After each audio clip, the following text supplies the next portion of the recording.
The sacrifice of Isaac, Abraham's test of faith, a test that changed everything.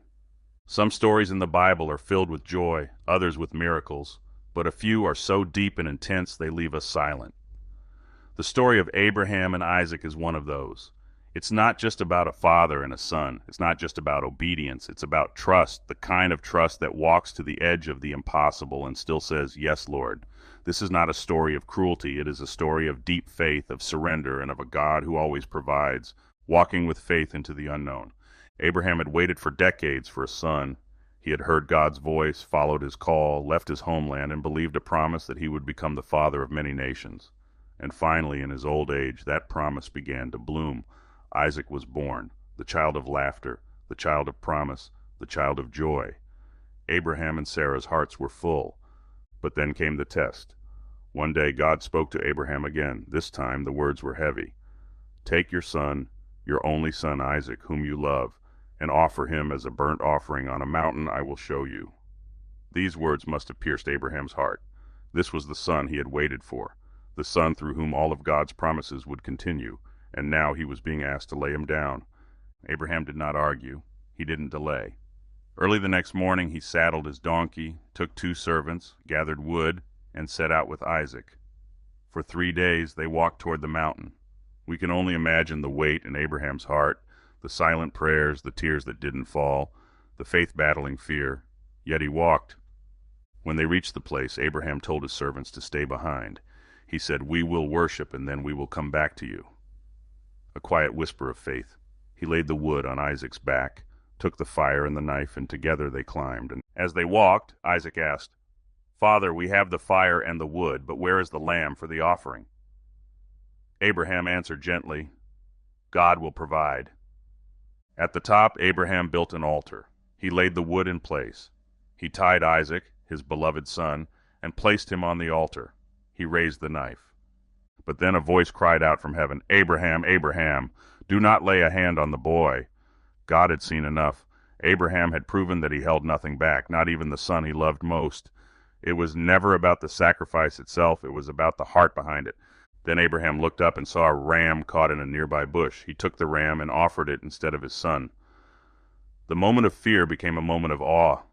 God had provided, just as Abraham had believed. He named that place, "The Lord Will Provide," a name that still echoes through generations. The angel of the Lord spoke again. "Because you have not withheld your son, I will bless you greatly. Your descendants will be as numerous as the stars in the sky and the sand on the seashore." What began as a test ended as a deeper covenant. What began in silence ended in blessing.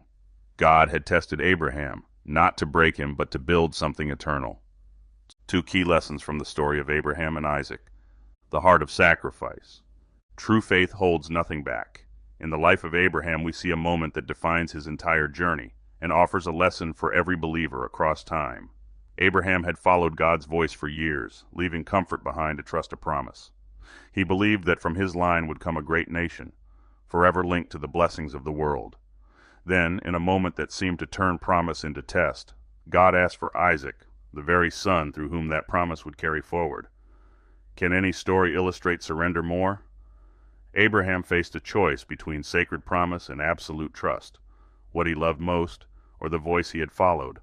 Choosing trust, he held nothing back. The emotional reality of that moment cannot be understated. Imagine the scenario: Isaac, his laughter, his smile, his future, all concentrated in one young life. Abraham had fasted for years, cared for Isaac, protected him, nurtured him. In one quiet moment, God asked him to place everything, not just what he had, but who he loved, on the altar. That's the kind of faith that wrestles with both heart and heaven. We may speak of faith as a concept, but Abraham lived it in surrender. His hand trembling, his footsteps faltering, he climbed Mount Moriah towards a test that would resonate through generations. He didn't hold Isaac back. He set him free, even to be sacrificed. Too often faith is measured by what we keep: our house, our money, our comfort, our reputation. But Abraham's faith shows us a different measure, what we are willing to surrender when God asks.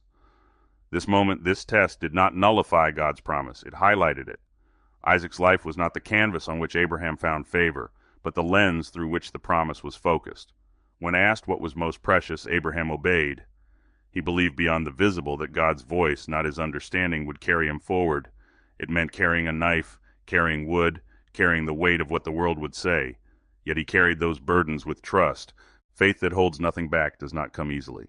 It is born in the quiet hours of unseen devotion.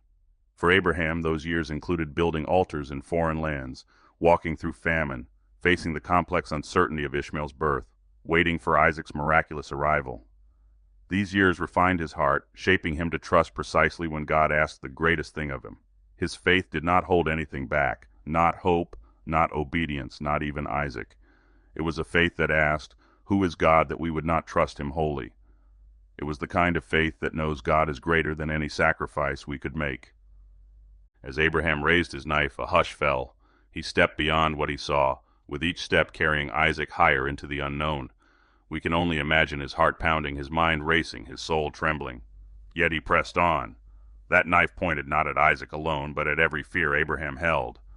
It pierced the illusion that he controlled his own blessing. His surrender preached a sermon without words. God is enough and more. That demonstration of faith, profound and silent, spoke louder than any altar sermon. It echoed the words of Romans 8:32 millennia later, "He who did not spare his own son, but gave him up for us all, how will he not also, along with him, graciously give us all things?" In response to that surrender, God did not leave Abraham in despair. He stopped Abraham's hand. A ram appeared, provision caught in the thicket. God provided what Abraham could not. The words that followed were not condemnation, but covenant. "Because you have done this and have not withheld your son, I will surely bless you. Your offspring shall possess the gate of his enemies, and in your offspring shall all the nations of the earth be blessed." Faith had surrendered Isaac, and God responded by reaffirming his promise, showing that true faith releases control, but holds fast to trust. Abraham's faith had not failed. Instead, it found its full meaning and trust fulfilled. God sees the heart, not just the action. The test wasn't about the sacrifice itself, but about Abraham's willingness. God saw his heart, and that was enough. This story is shared respectfully from the Christian tradition with the intention to educate and inspire. Like and share if you enjoyed the video.